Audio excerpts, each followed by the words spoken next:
Hi there, Mark here again. Welcome to part 3 of my XV-01 rally car build. In this section we're going to be using RC Parts bag C. This is the first time that you need to open those bags, and step 11 is where we're starting, where we're attaching the front suspension mounts, and we are putting the steering post on as well. So I've already fitted the one side, so there's the steering post, fits in the front of the two holes, and this part here is for the suspension mount. You need this part, which is NN11. Be careful with those, they all look similar but they are different thicknesses, these shims. That fits in there. You need JJ12 on top like so, and then fix that with two of these little 6mm counter, I think they're 8mm countersunk screws.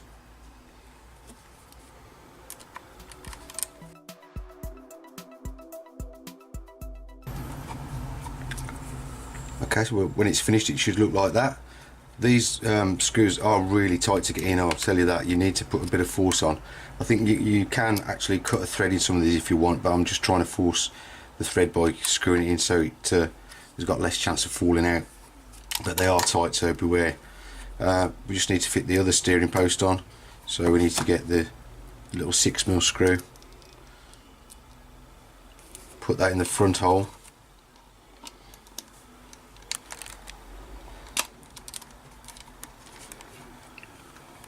and then screw on the steering post.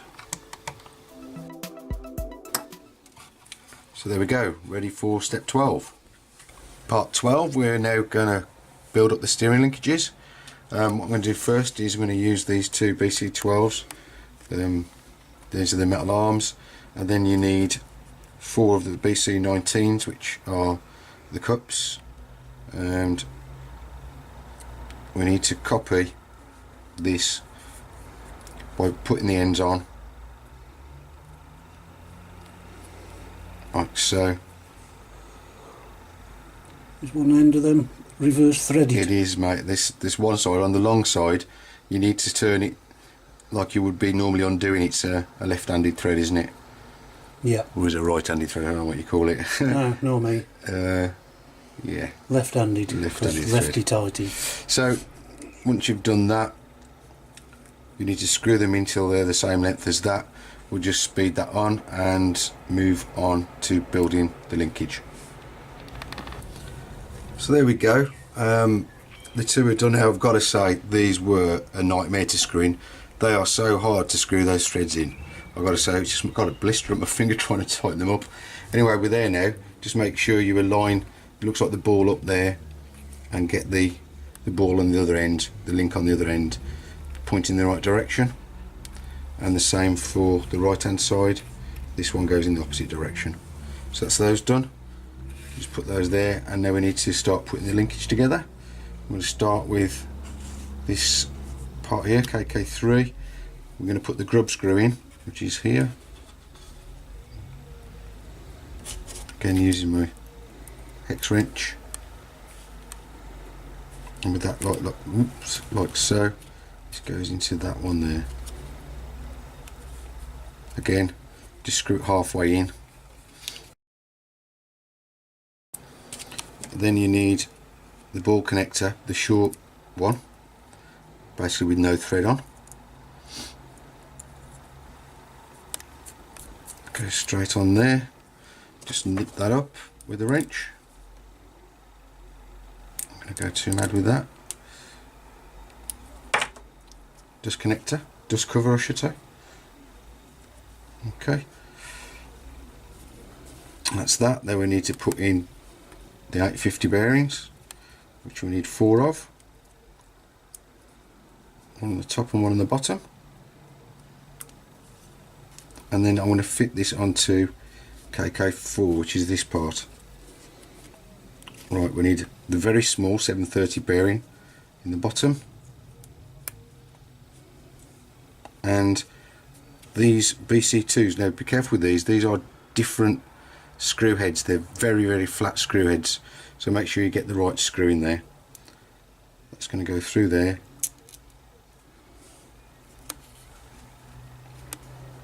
And into this part of the KK3, like so.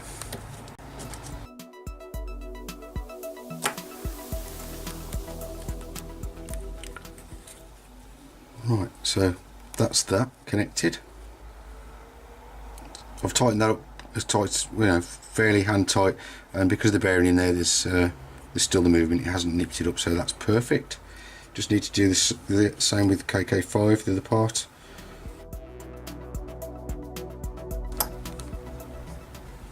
Don't forget to put your 850 bearings into that linkage.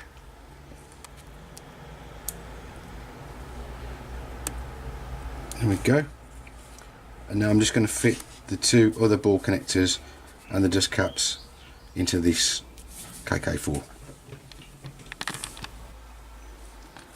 Okay, so the joints are on there. Just make sure you put the arms on the right way around now. So with the cup facing like that, the other cup should have the hole pointed upwards. Okay, if it's pointing downwards, it's the wrong way. I just lost the bearing then. Just click that on by finger, pop that bearing back in, and the same here. With this fitted like so, the hole is pointing upwards. So that's the end of step 12. So I'm just about to start step 13. When I was looking at the diagrams, I've noticed I've put these arms on the wrong way around, so I'm just going to put them on the right side, swap them over. First big mistake, but hey, this is what you do when you build a kit, and we'll just put it right. Okay, all fixed now, so we can put these as it shows in the diagram, the posts over those metal steering posts.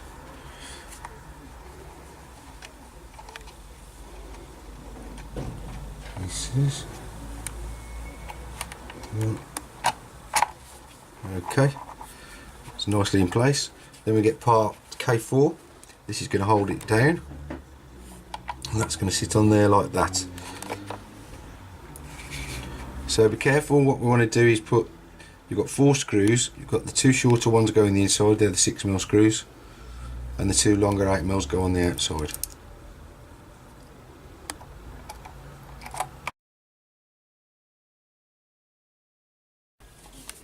Okay, that's the end of step 13. Okay, step 14. This is the front axles.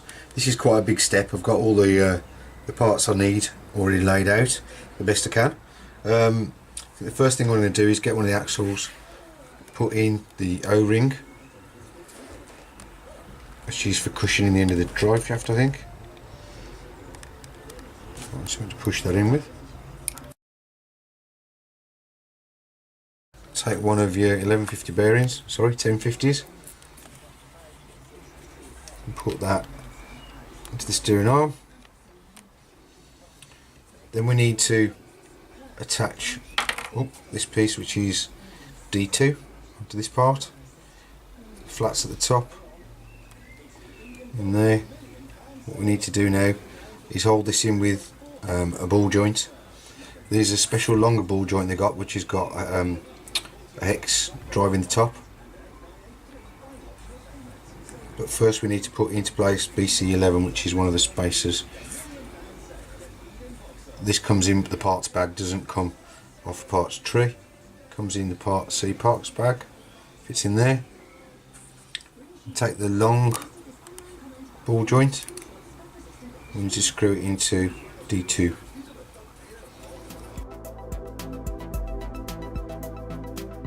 Then to finish this off, we need to put BC7 step screw, which is the kingpin, in the bottom. That's these.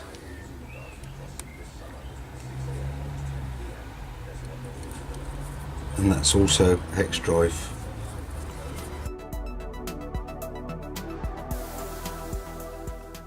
Okay, so I'm just going to do the other one. It's exactly the same but in the opposite, and we'll fast forward that bit on. Right, to finish these two front arms off, or the steering arms, I need to put a BB8 ball joint in the outside of these two holes.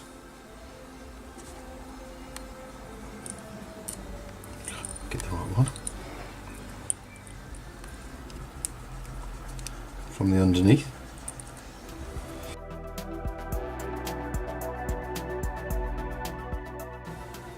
And then we've got this 10mm screw that it says screw all the way into here. I'm not exactly sure what this is for. It doesn't seem to be holding anything at the moment, so we'll find out later. Maybe it's you say, Rob, a steering stop or something. I'm not sure what it could be. And it does say screw all the way in. Whoops.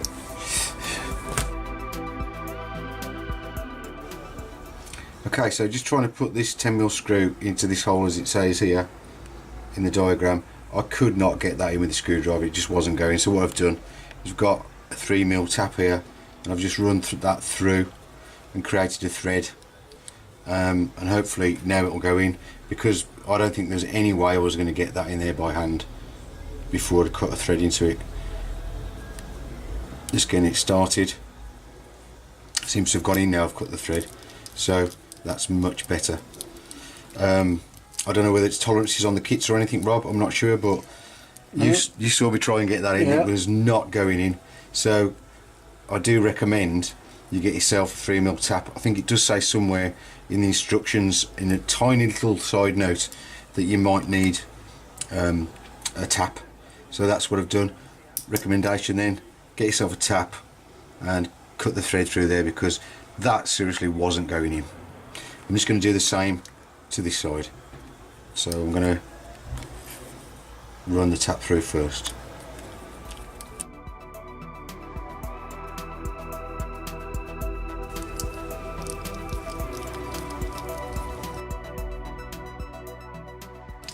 Okay, so that's all the way through. It does stick out the other side quite a bit.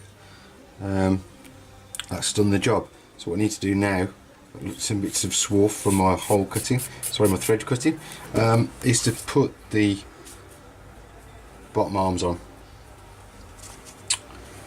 through these pins. So what we need is this shaft here, BC15.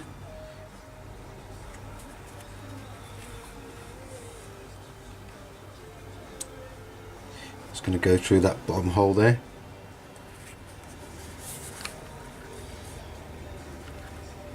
From the other end. So it only goes in the one way.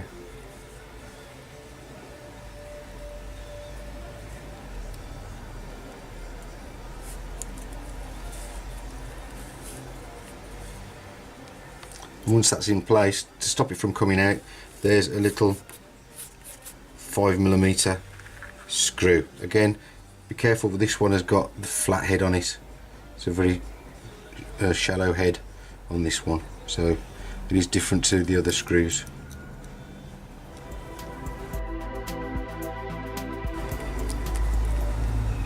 As you can see, it just catches that and stops the pin from coming back out, which is more than I can say for the drive shaft. Okay, so I'm just going to do the same on the other side, remembering that you've got to cut these NN2 caps, and that's going to fit on BC14, which is the longer shaft, goes through the other end of the arm, and these caps fit on each end. They are open, so this looks like it's going to fall off again.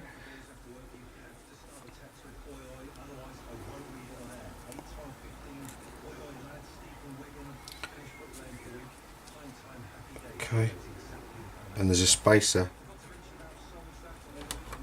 which is an NN23, which goes on first before the one at the back.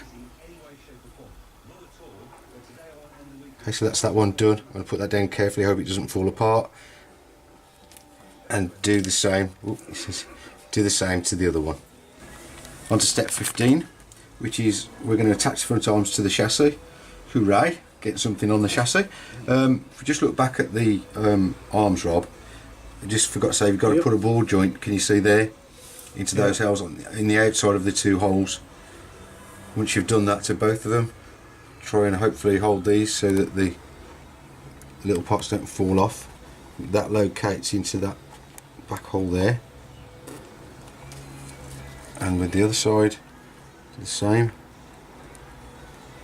Right. Then you've got a spacer NN26, which is going to sit over there. And now JJ3 holds the two front ends of the shafts of those cups. I've not done this before, so here we go. There we go. And I've got two BC1 countersunk screws. Hold this carefully and try and get those two screws in, which will then hold the suspension in place.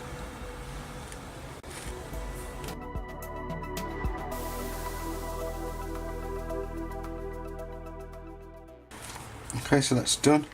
All that remains to do is to snap the two steering arms into place. Should be able to do this with finger pressure. Here we go.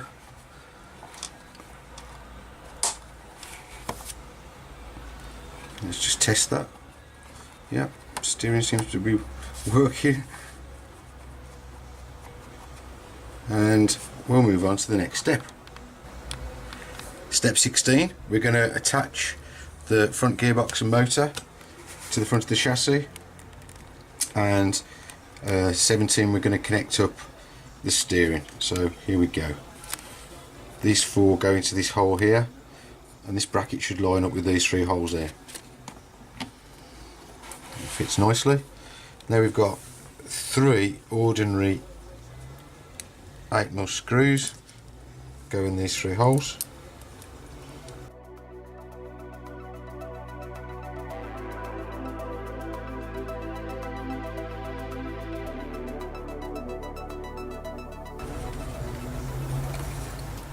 Okay, and then we need to put the four countersunk in these four holes at the bottom.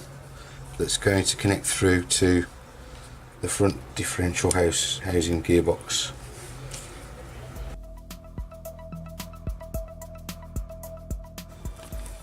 Okay, nicely flush, screwed all the way in.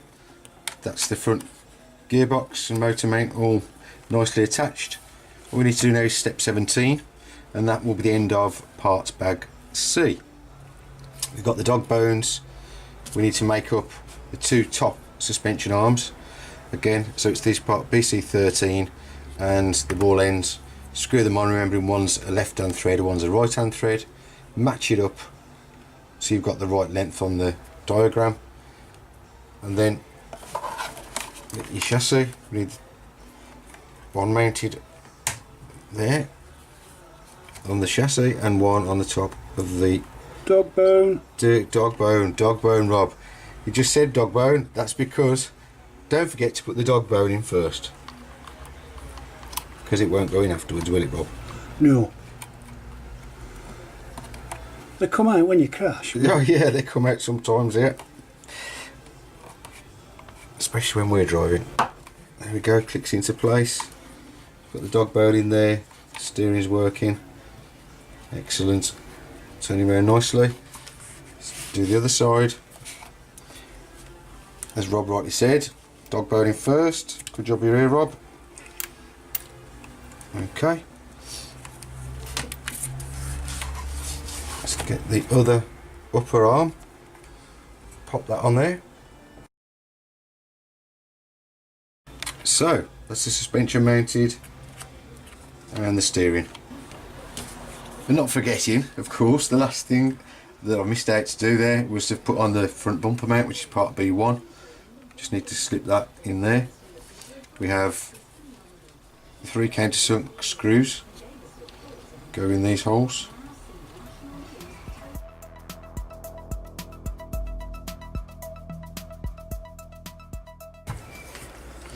And the 2 8mm screws into the front.